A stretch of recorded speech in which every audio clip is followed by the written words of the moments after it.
Support for this podcast comes from Frito-Lay and the 2023 Snack Bracket Championship. The Frito-Lay Snack-It Challenge is underway, and fans are voting on their favorite snacks to crown champion. We're talking about prime-time matchups between the best 64 snacks in the land. Will Ruffles Ridges reign supreme? Can Doritos defend their dynasty? Or will Smart Food use their smarts for a surprise upset? Only you can decide. Get in on all the action for a chance to win up to $1,000 or a year's worth of snacks. Let your snacks be heard. Just go to fritolaysnackit.sbnation.com to vote and enter for a chance to win. No purchase necessary. Sweepstakes ends April 3rd, 2023. Void where prohibited. Year's worth of snacks awarded in the form of 52 coupons, each good for one bag of chips. See official rules at fritolaysnackit.sbnation.com. This is the Black Gold Banneret Podcast.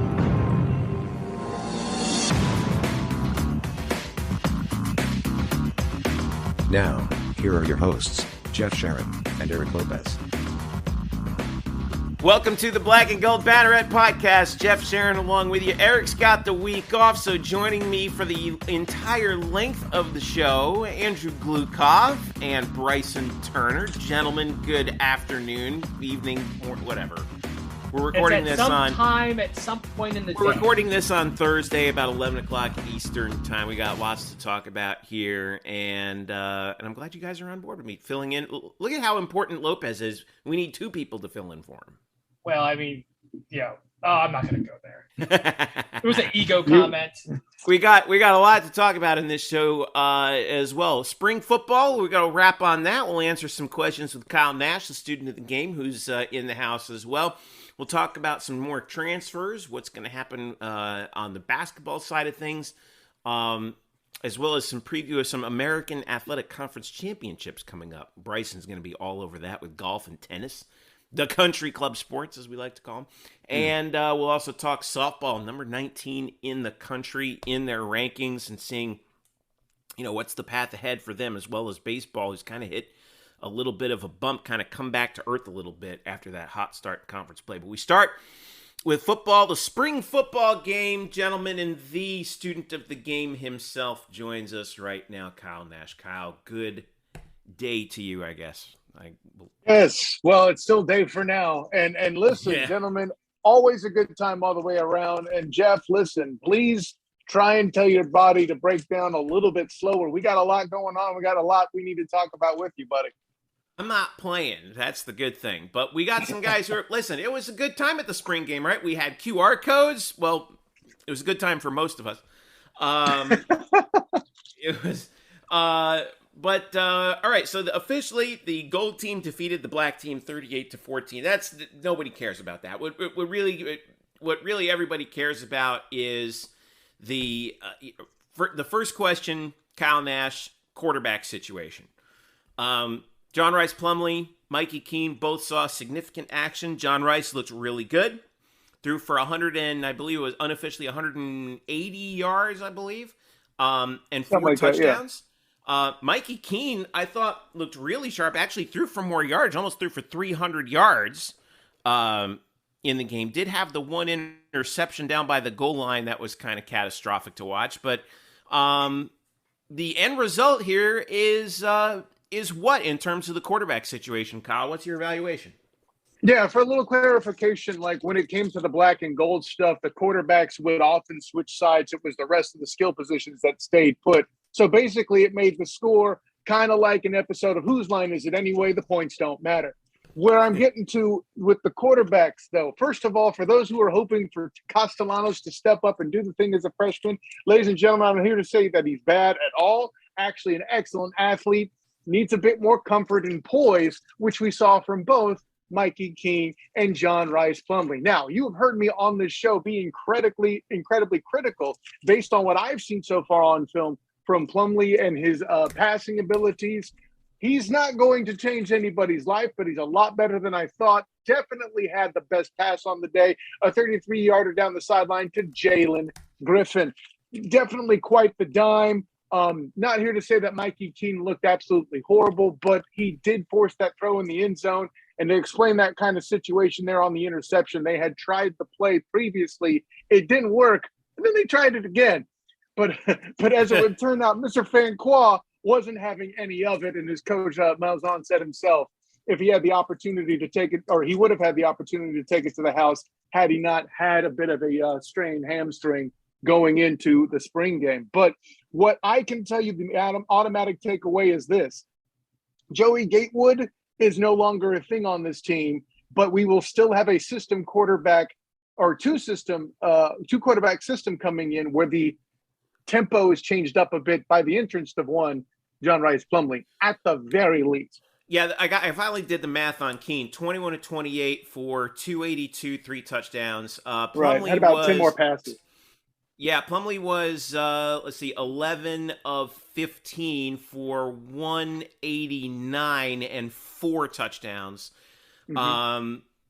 Yeah, I mean, listen, I can't complain one bit, I think, with these guys. I think the other thing was we saw from the now let's look at the rushing attack too. Johnny Richardson had himself 108 yards on 9 carries, had a long of 53. We saw a little bit of everything here, right? We saw some Ryan O'Keefe. We saw some. What I thought was fun was we saw some of the guys on the outside get some work. Mark Anthony Richards, of course, was good. We saw Anthony Williams get some carries late, but we saw a little bit of Jordan McDonald who looked really good. He's a boy. That kid is big. We saw Deontay Marks get into some work. We talked about O'Keefe. What we saw, I believe, Kyle, is going to be a lot more reminiscent of the offense that Gus has always planned on having here, which is a lot more of a multiple which I've described it before, Kyle, as a sort of more frosty offense, if you will, because it's like the Golden State Warriors. It's like positionless basketball, right? There's no centers, forwards, or guards. It's just everybody just gets the ball. And in this case, it's not, it doesn't really matter if you're a wide receiver or a running back. You're just a guy who gets the ball, and we're going to figure out how to get you the ball in the places where you can succeed the most. Is that right? Yeah, no, I mean, I appreciate your Frost metaphor there too. But listen, as the running backs go, this is something I wanted to add in as well. You mentioned that Plumlee threw a good 13 fewer passes. That's because the offense looked a lot more electric going into the game. What with Richardson, I was going to say Richardson running the way that he did. Johnny went precisely nuts in the game. That 50-yarder was just one of several big runs that he had. And I think there were either 4 or 5 running backs that had a carry of 10 yards or more. That right. Running back room is absolutely talented any way, shape, form, or fashion. Yeah, like it has been mentioned, I'll say. I can't say we because I didn't do it on this show. But I mentioned with the 2017, 2018 rooms that those were very deep as well. And we could go down the list talking about the people who ended up on NFL rosters and all that, anywhere from the late and great Otis Anderson to I'm drawing a blank, Adrian Killins. There we go. Killins, yeah.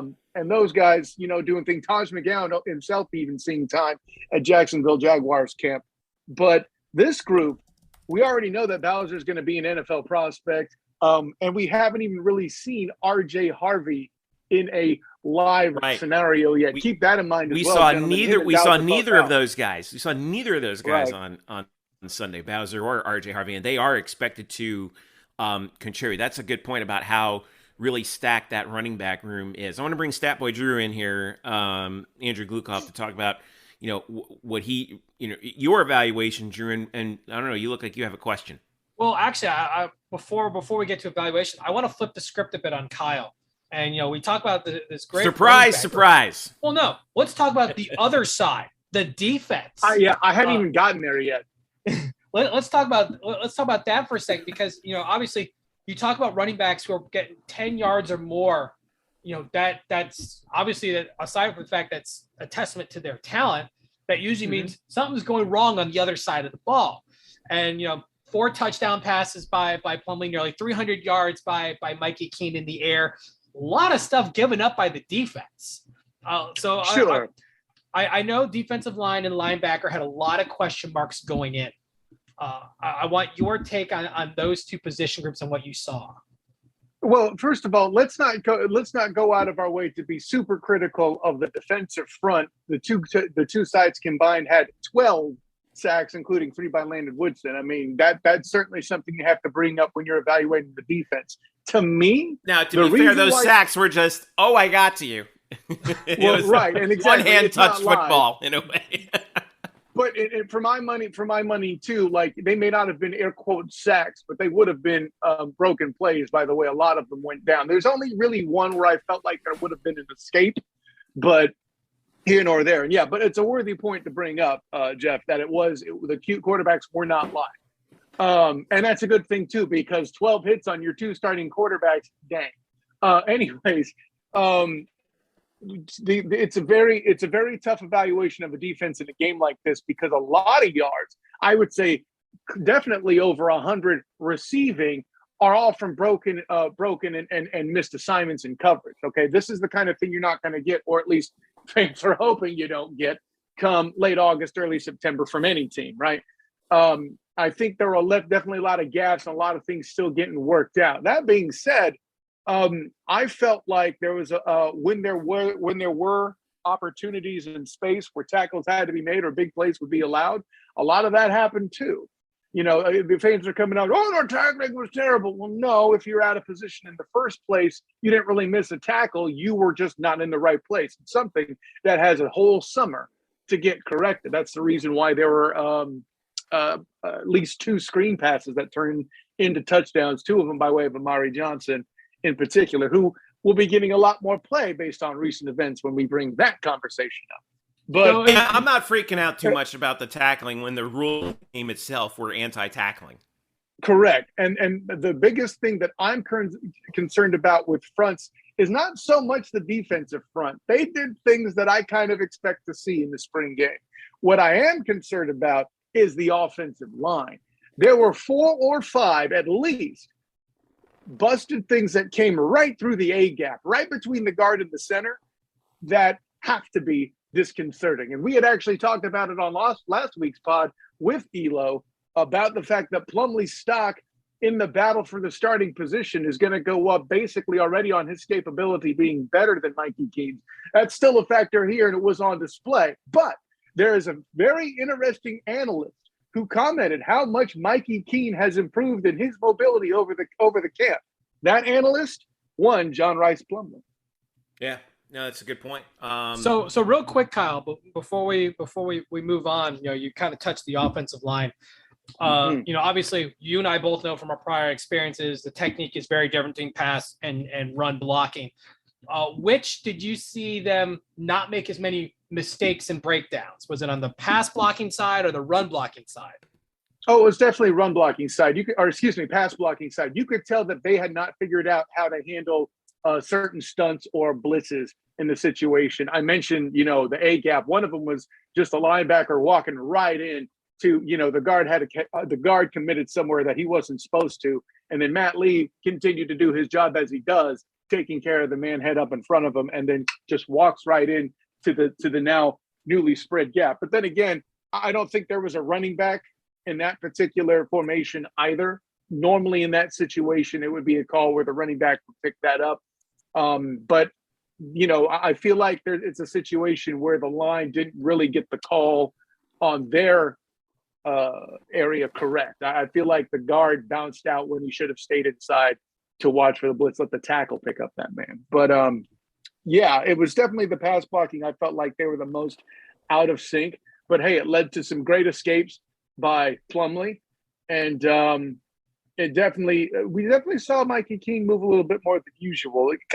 I liken it to when you started to see Dylan Gabriel move a bit more in 2019. That's kind of what you saw here, is Mikey Keene moving a little bit more in this spring game.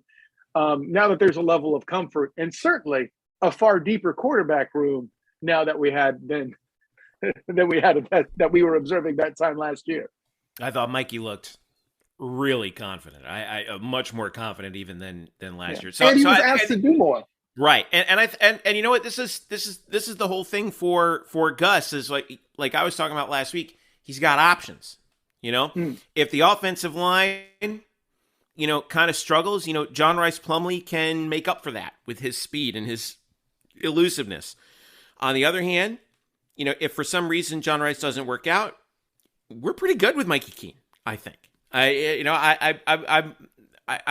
not, freaking out so much about that. Now, I want to talk about real quick. Some news dropped immediately after the spring game. 3 guys announced that they are transferring. Parker Navarro, 4th string quarterback, kind of the odd man out at this point.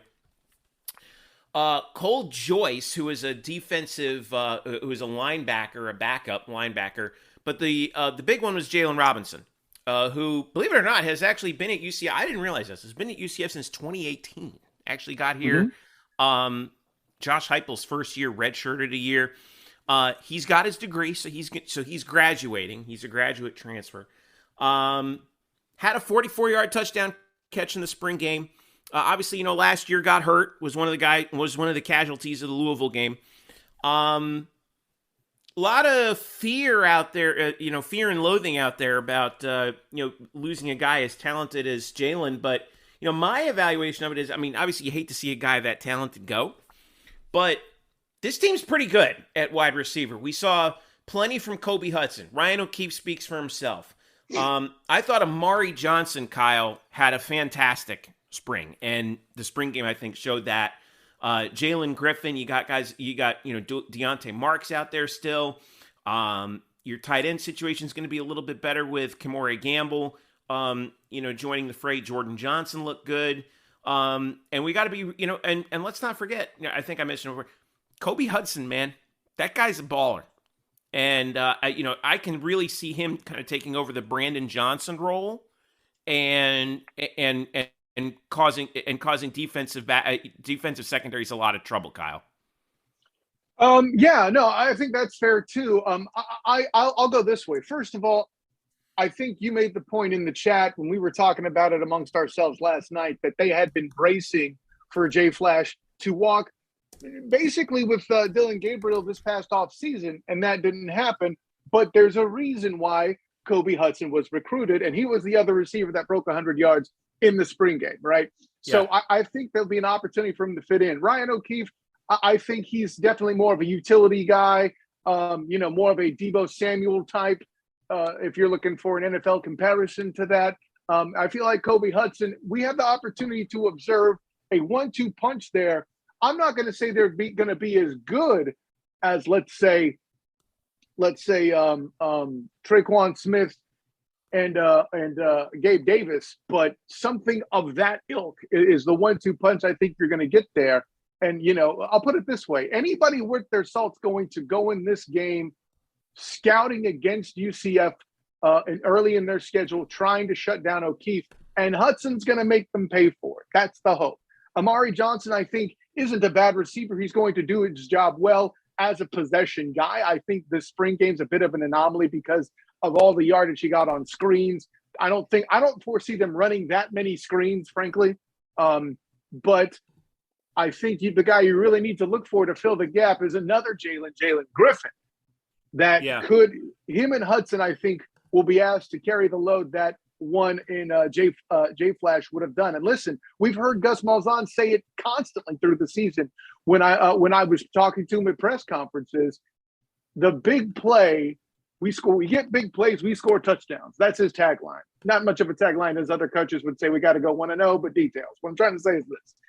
Anybody who can get a big play is who Coach Malzahn's looking for. Would he have rather had Jay Flash? Of course. He's got big play written all over him. He had 2 of them in the spring game, though one of them was a broken coverage. Fine.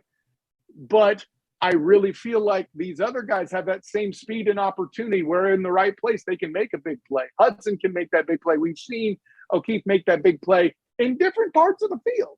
Yeah. Let's put it this way. You had to take your Ferrari back to the shop so you had enough money to fix the car you drive to work every day in your truck, right? One little wild card too. Stephen Martin caught a 3-yard touchdown pass in the first half of the spring game. Mm-hmm. 6'5". I love that. I love having a big target like that in the red zone, and I think he showed it on that one. Go ahead, Bryson. And he is thick too, by the way. The 6'5" to me was the least impressive. I forget his weight, but I believe he's at least 250 pounds. Like he's big. He's hang on. Or 230, sorry. Yeah, he's 230. Yeah. Big enough. Solid. Yeah. Go ahead, Bryson. So yeah, Kyle, you talked about how Jalen was really good with was really good with route running and stuff. He is built for the Josh Heupel air raid style offense that we saw. You said that Jalen would leave when DG left, and so when he ended up not doing that, he might stick around, but. Now that Gus is here, his offense is very implemented. We've seen last season that Ryan O'Keefe is the type of receiver that Gus really likes. He likes to have like the athleticism and speed of Robinson, but O'Keefe has that playmaking ability that Robinson, I just don't think suits Robinson's style. I guess you can say. I think that now that he gave that style a shot, now he's going to have to go and find something that suits his offense more. I honestly would not be shocked if he ends up at Tennessee because of the whole Josh Heupel air raid thing, but we'll see where that ends up. I'm also kind of a little bit concerned about Cole Joyce's transfer because the linebacking position is still a little on the thin side, and while Cole may not start, I mean, you'd like to have some depth there. Am I right? So let me start with the defense first, because that's the easier question to answer. Yeah, no, obviously, as thin as they are, they need as many bodies as they can get. Cole Joyce leaving, it's a blow, but like not anything worse than they've already had to try to deal with. So, they already have next man up mentality, all that going with Morris Brash still in play. Like that's the top guy. He's still the top guy. None of that is a surprise. And with the work they got in the spring game, like Morris Brash didn't play. So the core had an opportunity to show out how they practice, how the practices have gone during the spring and how they developed thus far.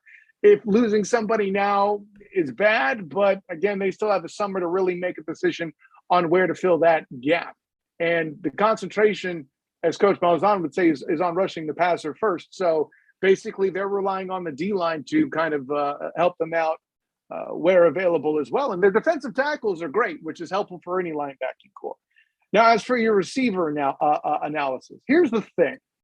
I don't think to call Jay Flash not, quote, a Malzahn guy is miscalculated in my opinion, because when did he really get quality time to do anything? His best performance was in the first game of the year against Boise State, where he still had the quarterback with whom he was very familiar and came up with. Then he got nicked up. Then DG got nicked up. Jay Flash never really had an opportunity to develop that chemistry with Mikey Keene, where in the meantime, O'Keefe did. So I'll put it this way. Malzahn said many times it's the big play that we get big plays, we get touchdowns. And if you got a guy that's going to record a big play, he's always going to be a Malzahn guy. I hear what you're saying about him looking for guys that want to have a more varied skill set. He wants more guys that are capable of doing gadget things. And there's something to that, but no one's going to refuse a guy that could take the top off of the defense, especially when you have a stout running game and play action would be absolute murder if Jalen Robinson were running. Yeah, I can see that. I can see that. I remember back when Mikey Keene, we first saw him. I remember that I believe he had developed a pretty solid connection with Deontay Marks. And when he got hurt, I was like, I remember saying, I think back on a night shift where I was really impressed with their chemistry, and I hope Mark works out okay, because that connection could very well serve him well should Keene be the starter going forward. And like you talked about with the quarterback situation before, I think we also even said that Keene having an offseason as the starter, or at least competing for the job, would do him a lot of good, and it seems like it's done that. But I think that another thing that kind of a takeaway here is that Plumlee, I think, has definitely made his case for the starting job. Like before the spring game, I thought the best case scenario was that he would be the new Joey Gatewood. But after the spring game, I'm feeling like that there is a legit shot that he could be the starter. I think we could be in for a pretty even quarterback competition between Plumlee and Keene. Yeah, and that's fair, but the spring game was hardly evidence of it, right? There was a lot more explosive offense supporting Plumlee, where Keene did a lot more of the heavy lifting, and he was asked to do more throughout that game. And then this is not me negatively commenting on Plumlee. The parts he did well. But I don't expect, or maybe we should expect from the Malzahn offense with this deep of running back core. I don't know. But today I don't expect a 15 attempt passing game. Like, they're going to throw the ball more than that. They'll have to throw the ball more than that to get any real success, especially with the defense being expected to struggle up front like we're talking about here. Yeah, well, I mean, based on what I was seeing, I mean, you know, I was getting questions about, like, hey, have we solved the quarterback problem? And my thought on it was actually no, not because both those guys are not good enough, because they're both really good. You know, right. I think we're going to have a really good competition in the summer. And thinking back to what I forget Kyle or you, Drew, may have said, this may go into a situation kind of like what we had in Dylan Gabriel's freshman year with Brandon Wimbush. Yeah, where, I was talking about that. You know, where you settle on a guy in the first game, but it's kind of soft. You know what I mean? So I mean, that's a good spot to be in, I think, if you're Gus, because then you can evaluate what you really have against live competition. Yeah, no, and that's 100% correct. You mentioned the concept of being positionless. What I think is they're going to adopt something similar to that if things continue to progress, as it looks they will, right? We're talking about the opponent may dictate which quarterback starts. But I do think you will have a 2-quarterback system. I do think that you have a faster, more capable passer than Joey Gatewood in Plumlee, at the very least. And hey, if Keene does go down, God forbid, you know, I don't think there's a whole lot of a drop-off there. Yeah. Go ahead, Drew. You had a question you wanted? Well, it was a statement more than a question. You're talking about the style of offense and right. the personnel. Well, you know, Gus's style is going to have a lot more shorter passes and stuff, and we saw that last year. A lot of smaller routes than the stuff that we used to see with Josh Heupel, which was either all or nothing. And we talk about Jalen Robinson. Jalen Robinson was designed for an offense that goes downfield almost every play. You know, that's what he was designed for. I watched him the spring game of 2021, and he was terrible. He struggled badly with a short game that focused more on agility than raw speed. And Ryan O'Keefe had a breakout game. He absolutely thrived. And we saw as the season went on, he really was made for this system. Jalen Robinson wasn't made for this system. I think both, in some cases, in Kyle and Bryson are both correct in this, because there is a system that Gus uses, and Jalen is more designed for a different system. However, a good coach also adapts the system to the personnel he has. He had a guy that's really good downfield. Now, if you have a quarterback that can throw downfield, you take advantage of it. So I don't think there's a wrong answer on that one from either one of you. It's more of kind of a baseline. Gus likes to do this. He wants a versatile guy who can do misdirection and whatnot, but it's not going to be very deep. And I think that's where Jalen Robinson just didn't quite fit in, just didn't quite settle in. And I think he gave it a shot. He had his rough go in the spring game last year. He got hurt during the year. Okay, let's give this spring game a fresh go. Let's try it out. Let's see how this all works out. And you know what? He's graduating in his mind. You know what? It's not me. I'm guessing he's going to go somewhere that will fit what he wants. Tennessee is a very good would be a very good opportunity. Go back to Josh Heupel. Malik Hooker could throw that ball deep, and that's exactly what a guy like Jay Flash would want. Yeah, but, and here's the only thing I'll add to it, Drew. I'm not saying you or Bryson are wrong about O'Keefe being better suited to Gus. Heck, I said the same thing. Where I think where we from where we sit can't really make the evaluation is we did not get a chance to observe quality reps from Jay Flash to see how much he got into the offense or not. Frankly, he may not have had the opportunity to produce those. Again, he had a decent outing against Boise State. So that proves he at least got over whatever jitters he had in the spring game. yeah, he doesn't, Gus Malzahn does not sling the ball every down like Heupel did last year, or excuse me, before he arrived. We could talk about why that was happening. That's a whole other podcast, article, whatever it is. But the long and the short is, you're not going to sell me that a big cannon type attack when you have this the running backs to draw the defensive secondary forward isn't something that would be useful. And I don't, like I said, I don't feel like Jay Flash was given the opportunity to learn how to be that type of receiver that came naturally to O'Keefe. I just, between the injuries, between the lack of chemistry with Mikey Keene and all the above, we didn't get a chance to see it if he did improve. And because he was hurt, he may not have that opportunity to have learned it all. Well, you also need a quarterback that will heave it downfield and heave it accurately. That's where Dylan Gabriel was outstanding, was he had amazing deep ball accuracy. And that's what Jay Flash fed on and thrived on. When Gabriel went out, you saw a difference in his production when he came back. He was part of it maybe it was, you just never quite got his legs underneath him because, you're out for half a year plus, and then you come back and you're just not quite there. But he never quite got it back. He never matched any of the production that he had when Gabriel was quarterback. And part of that is because of that deep play, that deep play opportunity. You look at, the first game he played against Boise State, he had a 47-yard catch. You look at the second game, which he didn't have to play all that much because it was such a blowout. 25 was his long. And then you go to the next game before he got hurt, 15 was the long. And O'Keefe had the longest one at 41. So, I mean, a lot of it is based on design. He's not designing to go downfield. I think that was one reason why Gabriel wanted out too. This isn't his kind of offense either. He's a gunslinger. He wants a guy, he wants to work for a guy that's going to let him air it out. And I think that, I think it's going to fit Jalen Robinson best.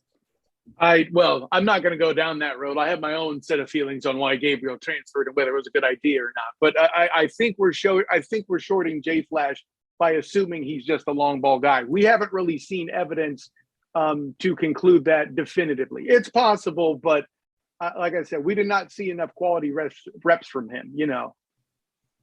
Well, I mean, Kyle, we've seen him for years. I mean, his best thing was always the deep ball. I mean, and he was outstanding at catching the deep ball, great at adjusting routes and position. I mean, that was his bread and butter, And Drew asked and answered, man. We accounted for that. No one's saying that's not his best skill set. What I'm saying is we never had an opportunity to see if he could evolve beyond that. That's the statement. Fair enough. But yeah. I just want to say that is not the primary reason why I think Gabriel left. I think that's the reason why he ended up at Oklahoma. I just want to kind of preface. Oh, yeah. No. Oh, sure. He wanted something with high power, no doubt. Fair point. All right. Spin this forward. We got to let you go here, Kyle, real quick. But I'll let you have the last word on this. What do you want to see in the intervening time between now and opening day to be really confident on where this team is?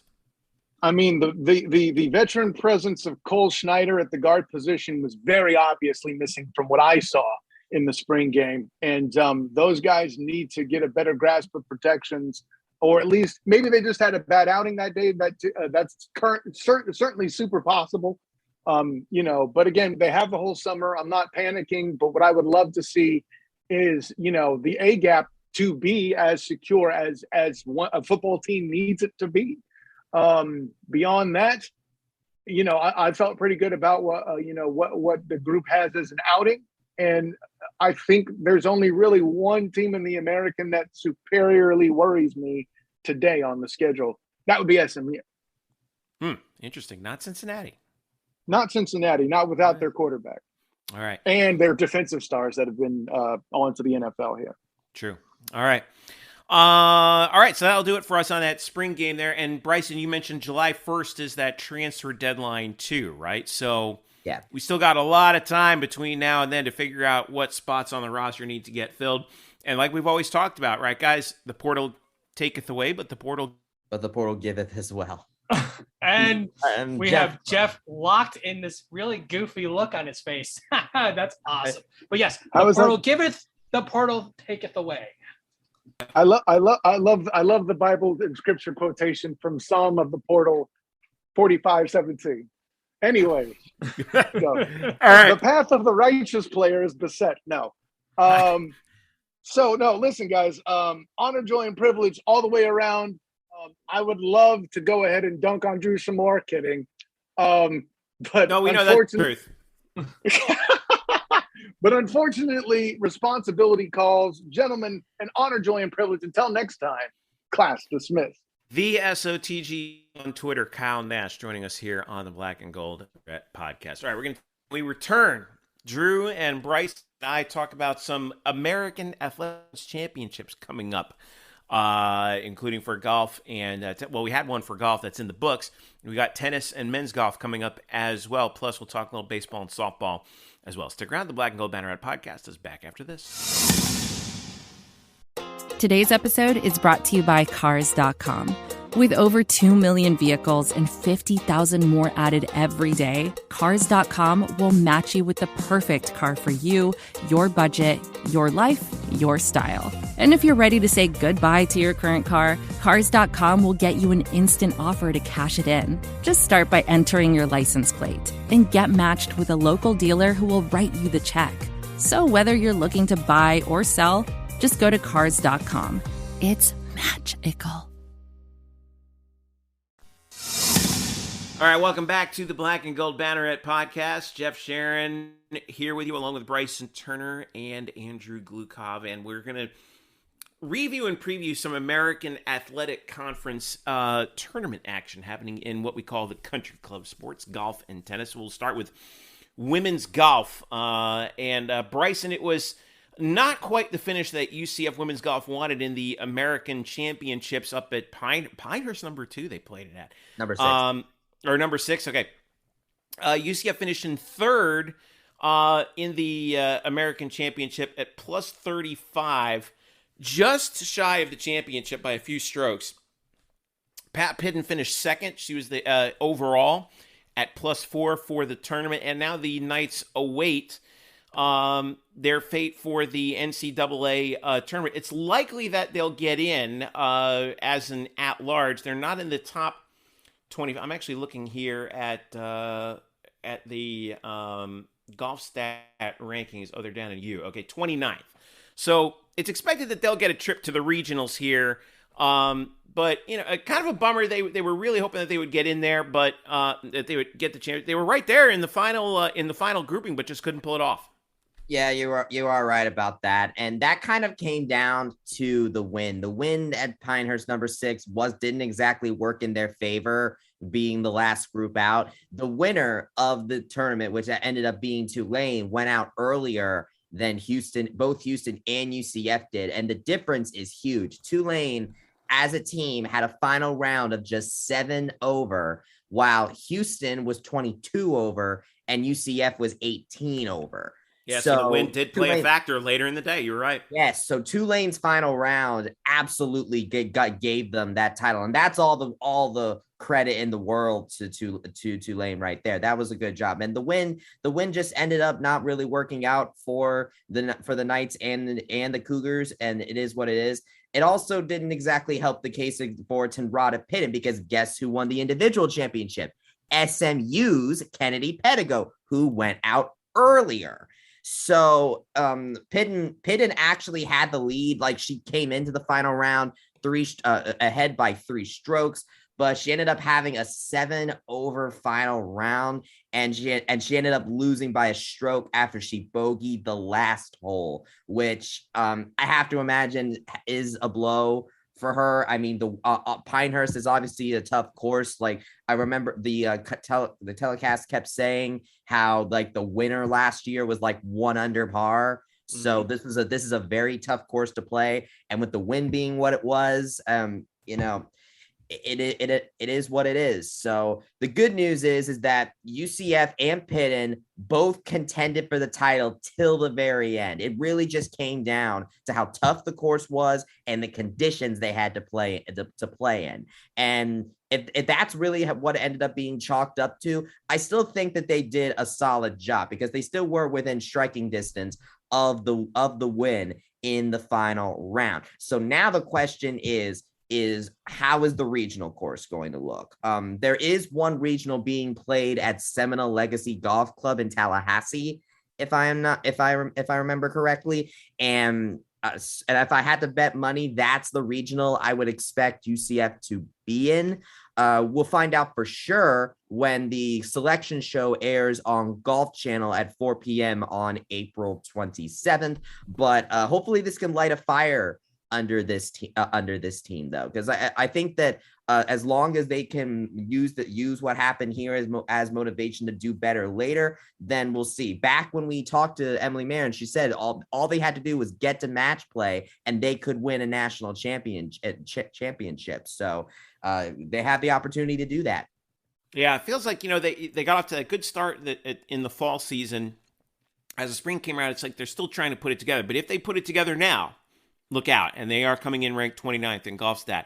The men, meanwhile, they start their American Athletic Conference tournament. Yeah, that's right. The men do start on tomorrow. So at the American Athletic Conference Championships, which is being held in Brooksville, so not too far away.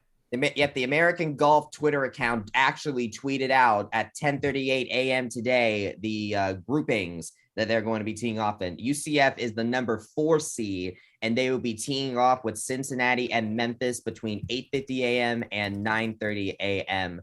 tomorrow. And as far as that one goes, men's golf has not exactly had the success that women's golf has as a team. If I were unless they have a really good day, you never know. They could have a really good day, but I would just keep an eye on Johnny Travale. He has been the standout golfer for the majority of the season. He's had a bit of a rough patch recently, so we'll see what happens. Teddy Tetak has had some flashes as well. So if I would say if we could maybe see a run for the individual title, but it really just depends on how good of a day they end up having. All right, so we'll be monitoring that as well as they move into that 3-day tournament. All right, speaking of previews, we're going to dive into tennis now, and we'll start with women's tennis. They are number 18 in the country, and they are starting off the American tournament as the number 1 seed, looking to win their 3rd straight American Athletic Conference championship. They will face, as I'm looking at Championship Central, South Florida. Again. Yeah, USF again. So, and that's today, Thursday, April 21st, at 1 p.m. Eastern time. So by the time you hear this, they'll probably be either underway or already finished out. UCF at 15-4 on the season. The finals are Saturday on ESPN Plus, but this time they're not out in Orlando, unfortunately. They're all the way out in Tulsa. So this is a road trip for both tennis teams. Drew, thank you for the update. The first 2 matches are in a weather delay. See, they should have played it here in Orlando. They could have moved it on inside. So it looks like we're going to be it might be a little bit later, but still. What's the outlook right now for UCF as they head into as the women's tennis team heads into this championship weekend? SMU's the 2 seed, by the way, 13-8. Tulsa's the 3. Memphis is the 4. But right now, this is a very good shot for UCF once again to hang up another banner. Oh yes, I mean the good news is, at least for the early rounds, the team played in Tulsa back on April 10th and swept the Golden Hurricane. They came and then they went to Tampa and they swept South Florida. So prior experience dictates that UCF should be fine in this opening round. They did in that matchup against USF. They got the sweep. Nandini Sharma picked up win number 11. 11 straight singles play wins for her, 2 away from second longest winning streak in program history. Absolutely well done there. So definitely keep an eye on Nandini Sharma. And then as far as the rankings go, they're still ranked number 18 in the ITA rankings. Marie Mattel and Evgenia Levashova as a doubles pair climbed 9 spots to number 33 in the country, with Marie and then as singles players, Marie is ranked number 101 and Levashova at 106. The fact that those are your 2 ranked singles players and where they're playing really shows how much of a team focus that this team has. That said, Levashova and Mattel as a doubles pair has absolutely been a great job this season, but don't underplay Noelle Sadanova and Jaleesa Leslie and Sophia Biole and Nandini Sharma. They've certainly done very well in the doubles rounds as well. I think that if I were to bet money, though, I would say the biggest thing that we're going to be worrying about is that SMU. Back when they played them earlier in the regular season, it was a 4-3 win, so it came down to the wire. So it will be very interesting to see how this plays out. But if this team is going to win, at least in the later rounds, it's probably going to be very close. Yeah, chance also to get yourself a chance to improve your standing for the NCAA here. I mean, as well, you want to dominate as much as you can, just like they did last year. I think they didn't even lose a match last year in the tournament. Is that right, Bryson? I can't even remember, but if I remember, They dominated it last year. They're 19th in the country right now. The ITA dropped a spot, but that's this is a good chance to really solidify things, isn't it? Oh yes, I remember I was talking with Eric either earlier this morning or I think it was yesterday actually, where he told me that the top 16 teams usually get to host in the first round. So if the UCF competes well here in the American Conference, then they might be able to bump up 2 spots, and we could potentially have USTA National Campus hosting a first and second round competition in early May. So they'll need some help. On there. Gonna need some help. Yeah, they're gonna need some help. Speaking of needing some help, the men's team. Now they come in as the 5 seed. They play South Florida Friday in the first round of the quarterfinals. SMU's the 1, Memphis is the 2. UCF and USF scheduled to get underway 10 a.m. Eastern time. Championship will be Sunday on ESPN Plus as well on the men's side of the American. Now, here's what I think is interesting. They're also playing in Tulsa, same facility. Here's the thing that's interesting, boys. Despite UCF's record, which is they're well under 500, 5th in the conference, they are still 44th in the country because of the schedule that they have faced. And looking at that, they're still moving up. Now, South Florida is 3 spots ahead of them at 41. Tulsa's at 37. Memphis is at 36. And SMU's at 26. So if they get hot at the right time, I don't think there's much doubt about how talented they are. They just have a brutal schedule this year. If they can get hot, they could make a run here and really improve their standing for the NCAAs, given where their ranking is right now. Is that right? Oh yes, the record is very much a deception with this program. As much as having a losing record, looks bad on paper, with the schedule they've had, it makes sense. Just like the women's tennis team, by the way, the men's team went to play Tulsa earlier this month, and they ended up coming away with the win against the Golden Hurricane 4-1. So they also got those reps playing at Tulsa before this. And then in their earlier match against USF, it was close. Yeah. This is the fact that they're rematching so soon is very interesting, and I think a very good opportunity for UCF to redeem themselves against USF, because it did come down to the very end. Trey Hildebrand and Bogdan Pavel, number 36 ranked at the time, beat number 37 ranked USF pair of Rithvik Balapalli and Bruno Oliveira.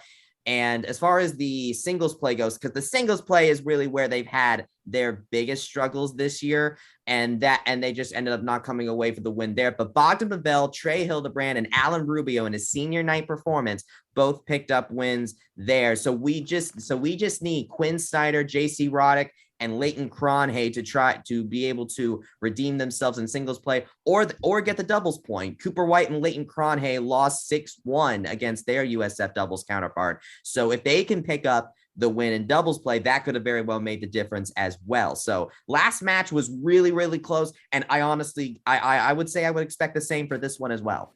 Well, this is a pretty even matchup. You know, USF's ranked 41st in the rankings, where UCF's 44th. Now, little interesting thing, UCF is the highest ranked team with a losing record. It just shows that's, you know, you play against the best. The ranking systems and those that matter will notice. Yeah. But there's obviously, if you look at the scoring system, there's a sizable gap between UCF and then the number 43 FAU, Florida Atlantic. Almost over a point and a half, which, if you know, in the rankings is a big difference. So yeah, there's a huge gap, but still, I mean, that just shows, you know, even though they haven't won, they haven't laid down and died, and they've won some important matches against tough competition. Everything is kind of like, you know, you look at the record, it's like everything is, all their goals are still right out in front of them right now. Oh, yeah. And they still have a lot of opportunity here. I mean, you're in the top 45 in the ranking system. I mean, that's pretty good. Yeah, and considering like they get through South Florida and they face SMU, if they can knock off SMU in the second, I know I'm getting ahead of myself, but you know, if you beat South Florida in the first round, you beat SMU in the second round, that's going to go a long way to really helping their case, Bryson. Oh yeah, but hey, even if the men's team ends up, say things don't go the men's team's way, because it's obviously happened a lot this season, they still have some solid individual ranking stock. The duo of Trey Hildebrand and Bogdan Pavel is ranked number 28 in the country right now. Cronhay and Pavel are ranked number 42, while Trey Hildebrand is moved up to number 83 as an individual. So even if things may not go if things don't go the team's way this week, I think we could see an individual in Hildebrand or a doubles pair with either Hildebrand Pavel or Cronhay Pavel get into the NCAA on that account. And can I say, I know we talk about like Trey Hildebrand a lot, but Bogdan Pavel has quietly been having a really, really good season. Not only is he part of 2 ranked doubles pairs, but he's also one of only 2 players that have a winning record in singles play this season. Do you want to know who the other one is? You got me. Alan Rubio. So yeah, Pavel went 10-8 and Rubio went 11-8. Now, obviously, there is a difference depending on if you're playing court 1 or court 6, which is a different level of competition. Boggy has played a lot in courts 2 and 3, while Rubio has mostly been in courts 3 and 4. But still, they've got the wins. And if UCF women's tennis has proven anything, no matter where you are, any win you can get matters. And Pavel and Rubio are the only 2 that have winning records in singles play so far. But again, a lot of that has to do with the brutal schedule, which still continues into this conference tournament with all those teams ranked, as you said before.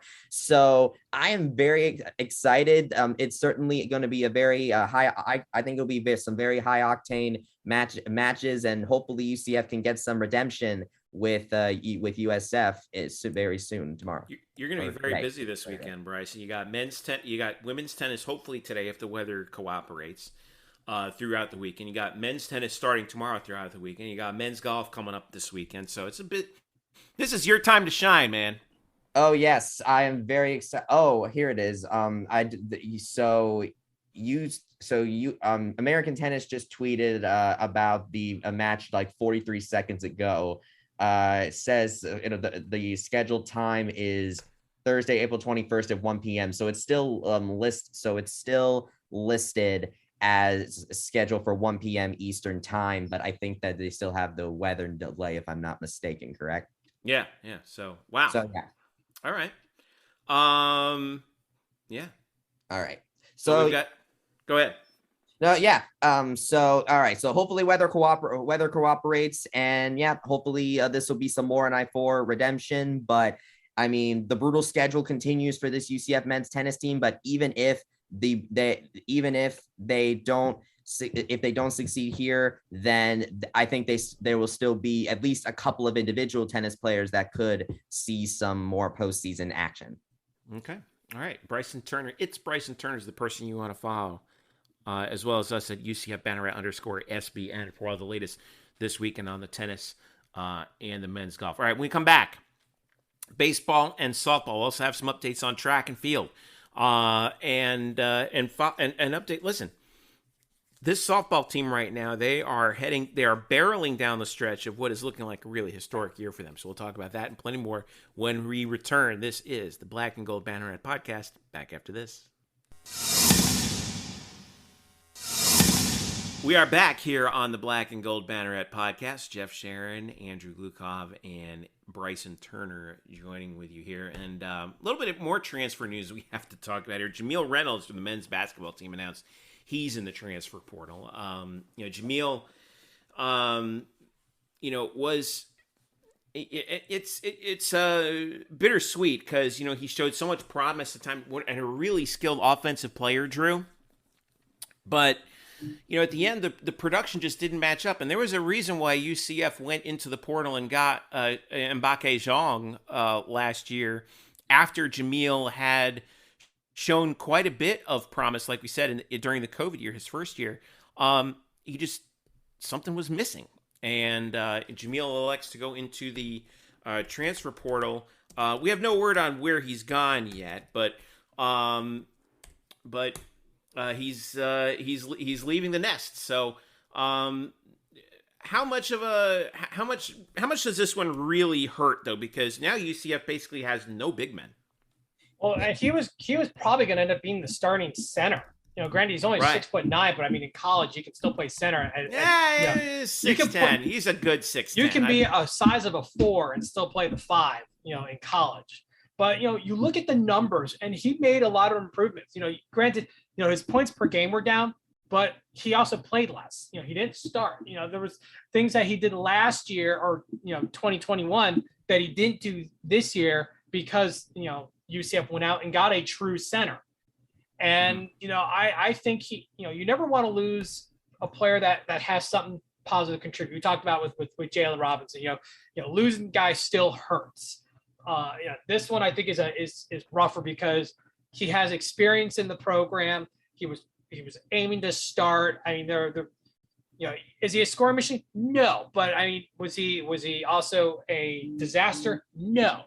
He became more efficient with the ball. He didn't turn it over as much. In fact, his turnovers per game went from 1.5 down to 0.8, despite a 3-minute per game drop. So I mean, in 3 minutes, you're turning the ball over, half as much. So I mean, that's actually a pretty good trade. So you get him on the floor more. I think he would have been pretty efficient.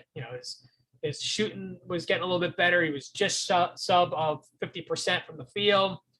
And, it's disappointing. You were hoping that there were some holdovers from that were that could have a material impact from last year to this coming season. And, outside of Darius Johnson, it's becoming like a bunch of young guys. I know both women's and men's programs are basically going through full rebuilds, but it's like no one wants to be part of a rebuild at this point, and they're using the portal to get out. Yeah. We also got word that Darren Green Jr. also has announced he's going to Florida State as well. So that's a bit. Go ahead, Bryson. I'm sorry. Yeah. So I just want to say, because I'm looking at the roster now. So here's who is left as of right now. We have Darius Johnson, PJ Edwards, Ty Freeman, and CJ Walker. Plus the incoming recruits. Plus incoming recruits, yes. So either Dawkins is going to skew very young for this roster, and maybe in addition to that, he's going to have to really hit the transfer portal again. So yeah, the total rebuild, I think, is definitely what's in the cards right now. That said, though, if those 4 players are going to be the only holdovers we get from last year's roster, it's a pretty solid 4 players. Yeah, I think the key right there, like Drew, you were saying, it's Darius Johnson. It's Darius Johnson and a pack of Skittles. No, that's not fair. No. That's not fair. It's a joke. It's a joke. And you got the Hendersons coming in. I'm really excited to see them. Hendricks twins, you mean? Yeah, Hendricks. Sorry, I don't know why I said Henderson. But I'm really excited to see them, suit up. Obviously, one's a little bit better than the other from a high school stats standpoint and recruiting standpoint. But I think having them both on board is going to be a really good thing. And you need someone. You need someone like, BJ Taylor played this role before. You need someone that can be like the selling point of the program to try to get others to get on board. And originally thought Darren Green was going to be the guy. He chose that he didn't want to be here anymore. He wanted opportunities elsewhere. That's fine. But someone's going to have to rise up and be the face, the guy that they can, come play with this guy. This is our guy. I think Darius Johnson can do it. But at this point, he's young, and now he's an elder statesman in this program. It's gotten very young very quickly. Yeah. So, it's interesting. Like, what would you do here? Would you try and aim for some guys I know that there's a couple. I know Michael Durr was possibly rumored about for UCF. There's a kid from ECU whose name I'm blanking on at the moment. Suggs, yeah, from ECU who might be in the mix. We still don't know. What go all in on the youth movement and let these guys take their lumps, or do you think, or would you try and put together some sort of a bridge team with the portal right now? I mean, you need the portal. At this point, there's been enough attrition. Yeah, one way or the other you do, but the question is to what extent. Well, I think Suggs would be a great fit. He would be kind of, an older guy in a room full of very young guys. I mean, you look at last year's roster, and who's left is the better question. Not who's returning. It's not who's returning. It's who's left, because most are gone. Perry's gone. Reynolds gone. You've got Mahan gone, which we all have feelings about that. Adams gone. The list just goes. John gone. There's so much attrition that happened this past. You really have to get what take what you can get. CJ Walker is one of your older guys. He's one of those guys who puts his head down and gets dirty, and you need that kind of guy. But you also need a guy who can be the face. You know what I mean? Yeah. I know Darius Perry tried to do it last year. He was good from a charismatic standpoint, but his play style really didn't fit the rest of the team, and the inconsistency hurt. So you're hoping that maybe this is an opportunity, hitting the reset button. You blow the cartridge, you put it back in, you start over, and you change the mindset of the team to something a little more team oriented instead of maybe less ISO play and try to move the ball a little bit more instead. I still look at him and say I still look at Darius and say that the parallels between him and BJ Taylor are frightening. How except BJ was better at finishing. I mean, BJ was built like a linebacker. He wasn't always though. Wasn't always. When he at this age he really wasn't. Now Darius I think is more physically gifted. I think that we're really going to see. We only have 1 year worth of data on Darius right now. I think that this is I remember that one off season we saw BJ come in, and all of a sudden, you're right. He looked like a linebacker when I saw him at media day. I think it was the sophomore year. Humongous. My God, I thought, I'm like, geez, who brought the fullback in here? And I think that's what we're going to see from Darius Johnson too, is like really bulk up and put the emphasis on being able to finish. X factor here is, can he do what Taylor did, playing off the bump? I mean, when Taylor would drive inside, I've never seen a guy at UCF to this level be able to finish after a hit. He gets fouled and he's able to continue the motion because of his strength and finish, get the and one. Taylor was the best I've seen do it. I mean, The guy was just, not only was he built solid, but it was very compact. So, I mean, he was like a battering ram. Yeah. And he was able to draw contact, which is huge because then you get the line, you get the extra shots. I mean, he was able to do it all. Plus, he was just a great passer as well. Yeah, that's the guy I want to see.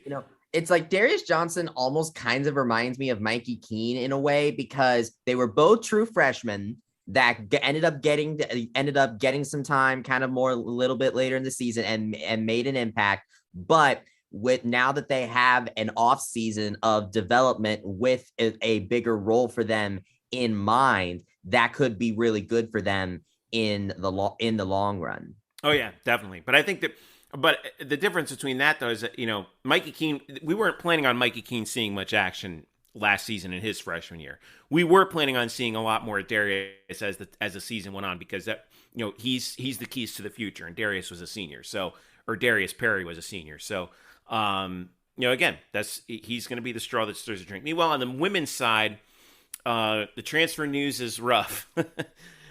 We have now seen not only Diamond Battles, but Alicia Lewis and Brittany Smith all announced that they are committing to the University of Georgia. And Amaya Evans, who was a 4-star recruit for UCF, also announced that she has decommitted from UCF and will seek options elsewhere. So it's going to be a really, we're going to be watching a lot of rebuild. It's a flat out rebuild for Coach Satia Messer, but she gets to rebuild with the players that she wants.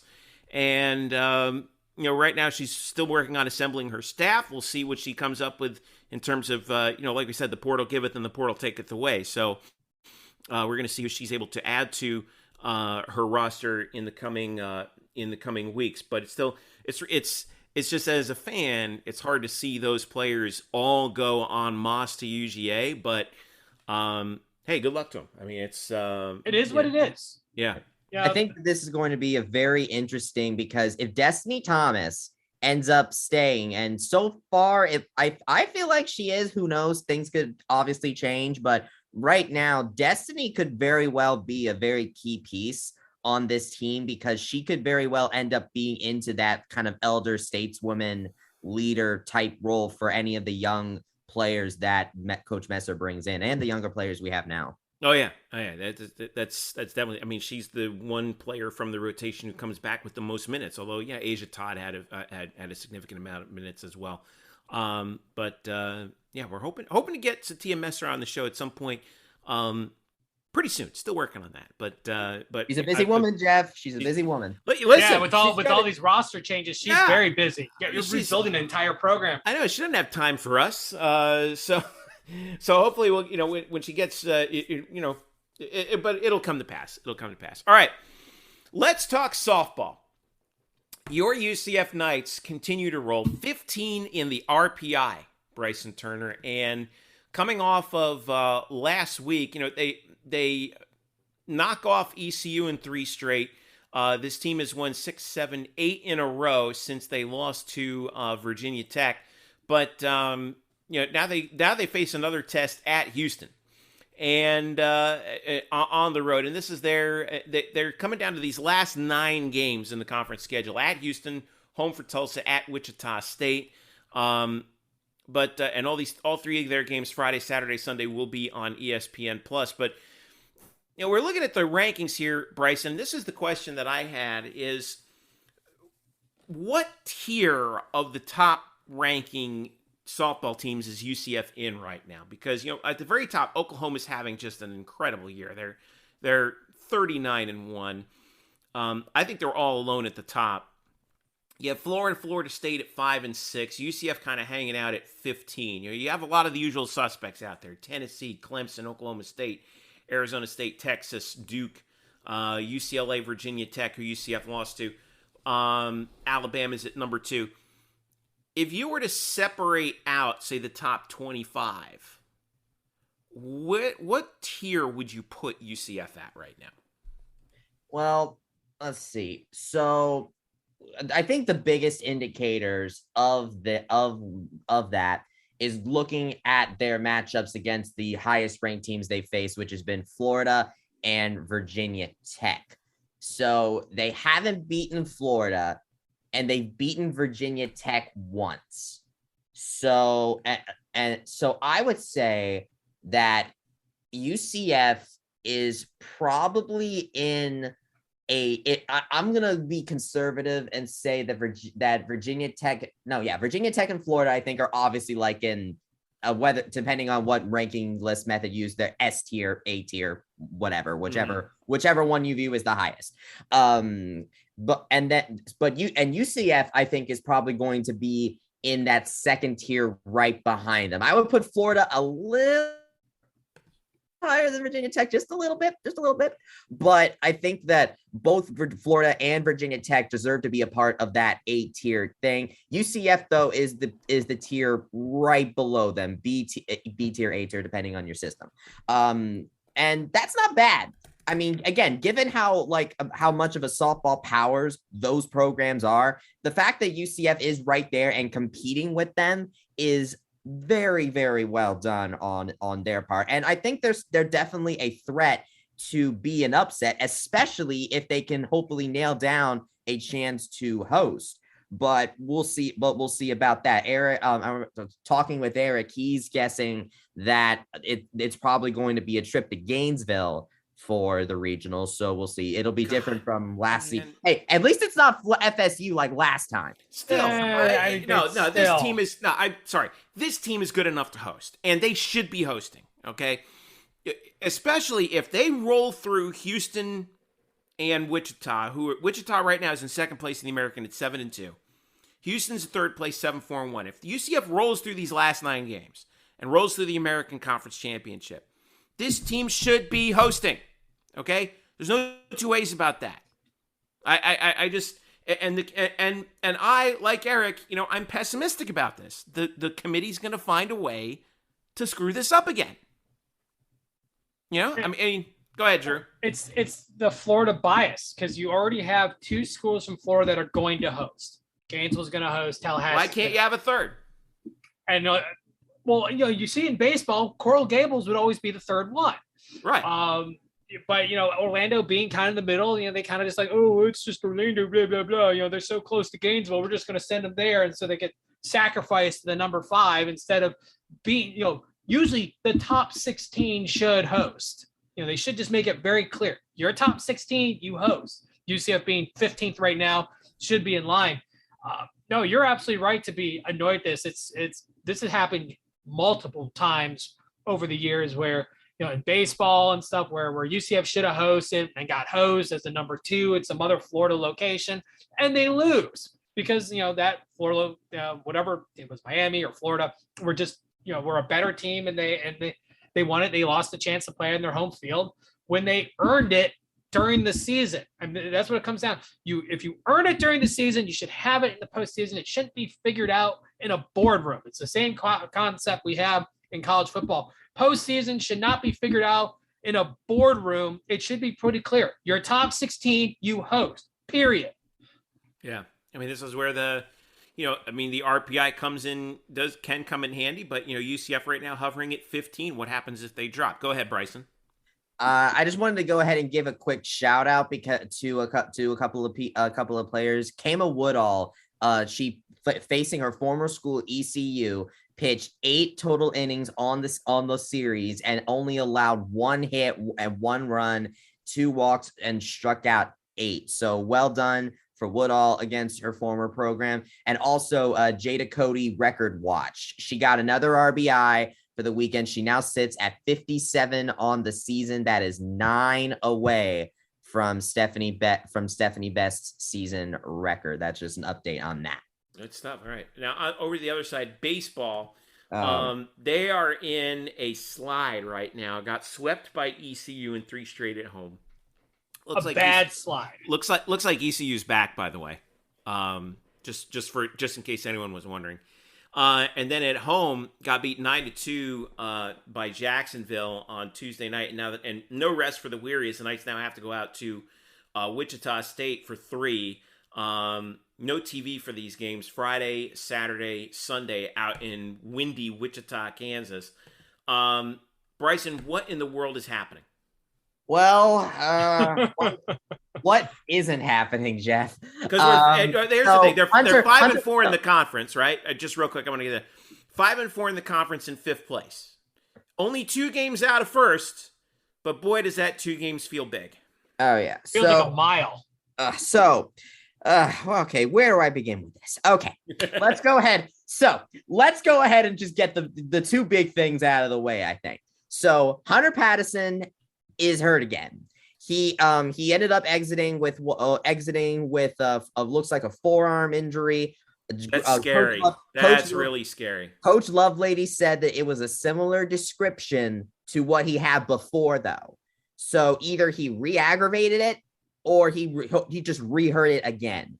Either way, not a very good sign at the pitching department. Then after the Jacksonville game, I got official word, I got word from Lovelady, and he said that Lovelady had what he calls a broken hand, and he is now out for the quote unquote foreseeable future. That is who does?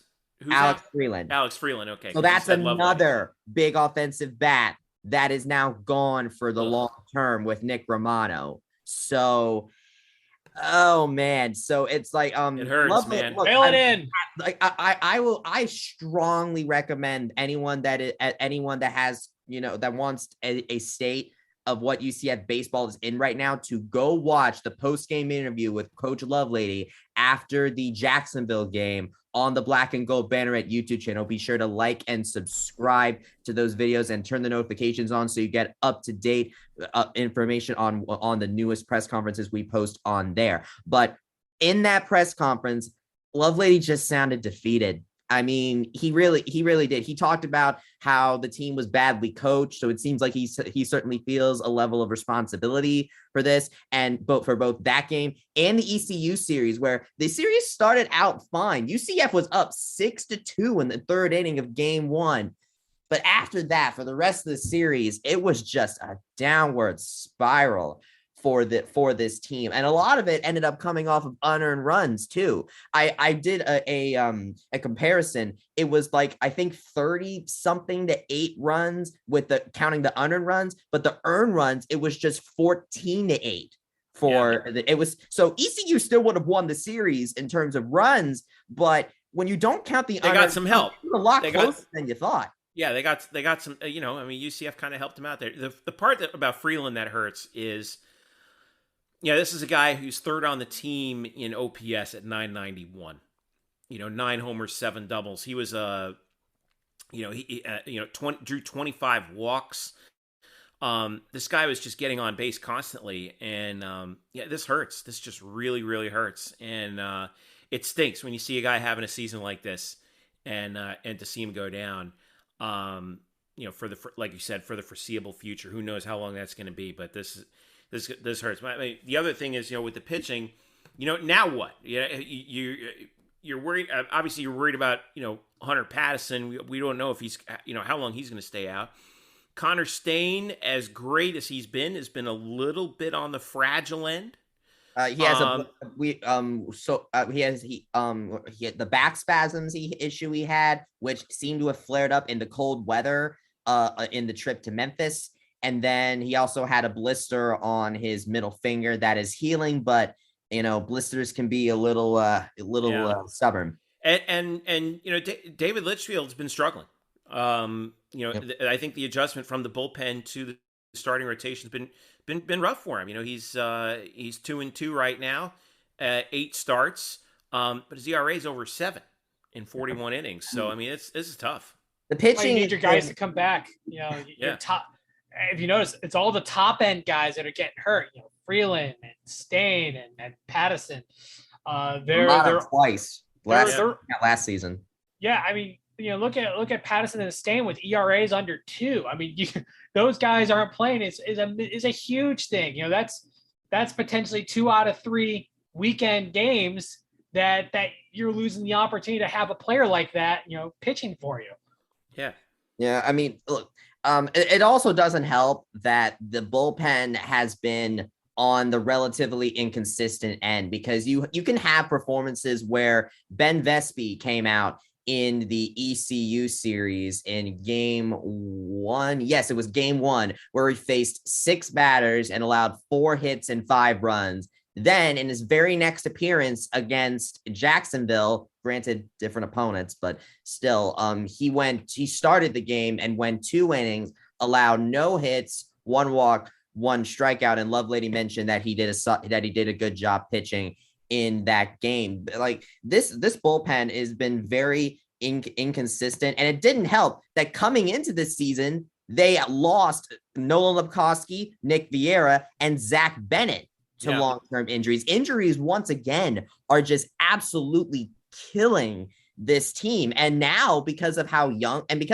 this team is, I mean, Lovely has talked about how he needs the team to play for 9 innings. And it's like, it seems that the team itself is getting demoralized by their team, so many of their teammates going down. And then of course, once they're down in the game by so much, it's like, they're kind of, I don't know. I don't want to call it giving up. I think it's just getting very demoralized. And I think that after so long, because we were talking about how good this team was pre-pandemic, but ever since the pandemic happened, it seems like this team has had some kind of injury or illness issue, because there was actually a flu outbreak during the East Carolina series where Chase Santala was sent home early before the Sunday game.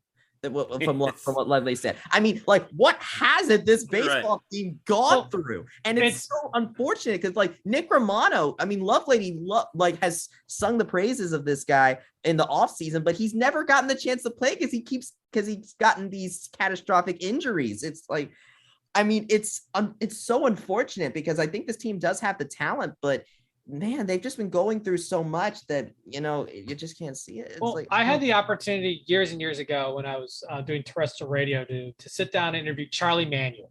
And we were talking about, and baseball is a game of numbers and momentum.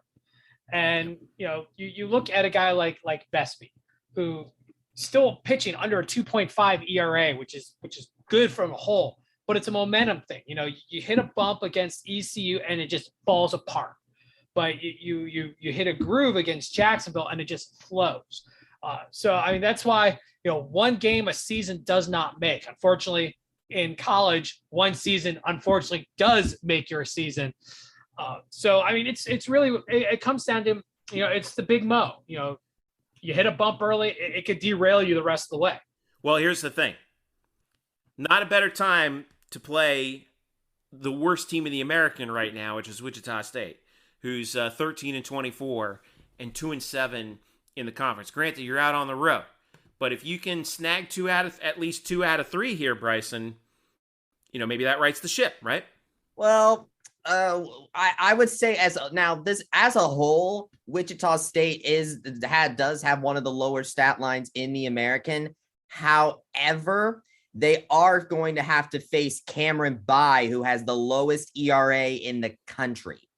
So, and you're also going to be facing Jace Kaminska, who is certainly no slouch in terms of the American. And then you have they also, I believe, have one batter in the top 10 batting averages in the American. The name escapes me at the moment, but there's a couple of individual players to work with here. But I think I would say it would still be a really good series if they just won the series and went 2-1, because that game against Cameron Bai is going to be very hard. I mean, and hopefully Connor Stain is healthy for this and it's not cold in Wichita the night that they the day that they pitch, because I think a matchup between Connor Stain and Cameron Bai, should both pitchers pitch at their best, could be a very interesting matchup to behold. Well, they're going to have to hurry up, because like in this schedule, look, you got Tulane's coming out right after that. Yeah, look, it's home for Tulane, at South Florida, at Houston, home for Cincinnati. And looking at the schedule, Tulane 2nd place, Cincinnati 3rd place, tied with him, Houston 4th place, tied with UCF, 1 game back of Cincinnati and Tulane. So the remainder of your schedule outside of South Florida is all teams that are ahead of you in the schedule, which means if you win them, you can pull yourself back up, into the upper part of the standings. If you don't, though, it's going to be a pretty tough. Go ahead, Drew. Oh, I was just commenting that they need to get that ship right fast, because it doesn't get easy. Yeah, now or never. USF may not be high in the standings, but they're not a bad team. Their 2-7 is a little deceptive. It's not like Memphis or Wichita State, which just aren't good teams. Even Cincinnati, 6-3 in the conference, they have a losing record. They're 16-19 on the year. So, while we're starting to see the standings kind of mature and develop, there's still some outliers. USF's better than the record. Cincinnati, not as good as their conference record. UCF and Houston are kind of the middle of that. But they don't have a chance to rest. They have those midweek games too. You got North Florida after that Tulane series, and then you have a midweek game in Coral Gables against Miami. Number 2 Miami. So I mean, it's not like you're going to have a midweek break there to really kind of get the bugs out. You're turning from one series that's against a decent team like USF and then you have to play against Miami before going to Houston. I mean, that's a long road trip. That's 7 straight, series, 8 straight on the road. 8 straight on the road. And granted, you get the last 4 at home, but still, that wears you out. Yeah, and in total, guys, 11 of their next 14 on the road. That's rough. Oof. Go ahead, Bryson. Last word. So that one batter I was talking about, I just checked. It's Chuck Ingram who has the second most home runs this season in the American. Taking advantage of that Wichita wind. Yes. So, like you said, this is the chance that the team needs to right the ship. But I think the biggest thing is that I think we could potentially be in for a similar situation to last season where this team goes through the ringer in the regular season to potentially finish around the 500 mark. And then you go into the conference tournament and you're going to have to get hot at the right time, because last season, that's what happened. UCF got hot at the right time and managed to make their way to the conference championship as about a mid-seed team. And it looks like that's the direction we probably when we look at this optimistically, that's the direction we're going to have to see this team go into. So now is the time where Coach Lovelady needs to right this ship. So that way, once you get to the conference championship or conference tournament, you are in position to get that run. Will everybody be healthy for that? Who knows? At the very least, you hope Connor Stain is, but who knows? Who knows? This is really about getting yourself in prime position for the conference tournament in Clearwater. Yeah. And you know what? Someone's got to step up. There's only so much the coaches can. I try to tell everyone this all the time. There's only so much the coaches can do. At some point, it rests with the players to kind of, look at each other in the eye and say, hey, we got to figure this out. It's really on us. The coaches have delivered us everything that we possibly need. We are the ones who need to get it done. So last word, we'll go to track and field. We got another American Athletic Conference track athlete of the week, Bryson Turner, Latasha Smith, who very quietly, I think, has put together a really remarkable season. Everyone loves to talk about Renaya Jones, rightfully so. But Latasha Smith, once again, 400 meters, 52:01, set a new UCF record and is now 8th on the NCAA outdoor list for the 400 meters. She's going to go to the NCAA championships once again. She's what a season for her so far.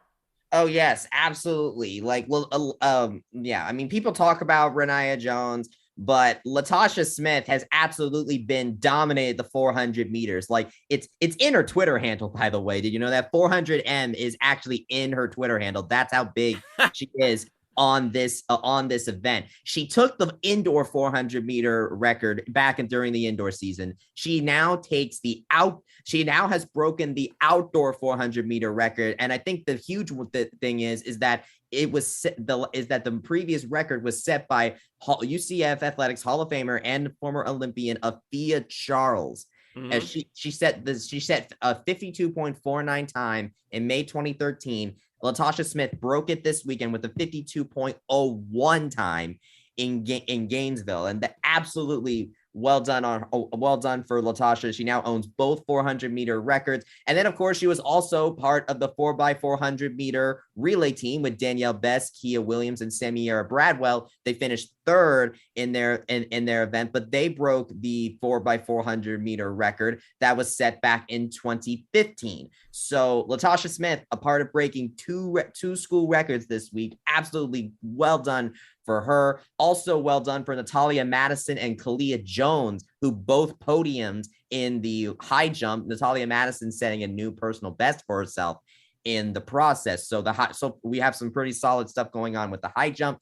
And then, of course, your Renaya Jones update. She finished.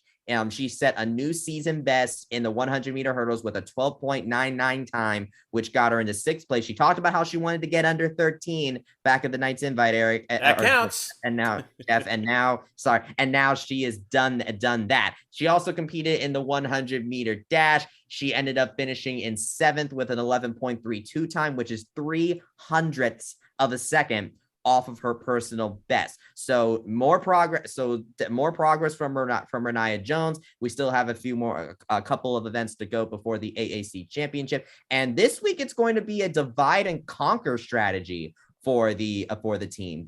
Some of the team is going to be up in Charlottesville, Virginia for the Virginia Challenge on April 22nd to the 23rd. But on the 23rd, the rest of the team is going to be in Baton Rouge for the LSU Alumni Gold. So it'll be very interesting to see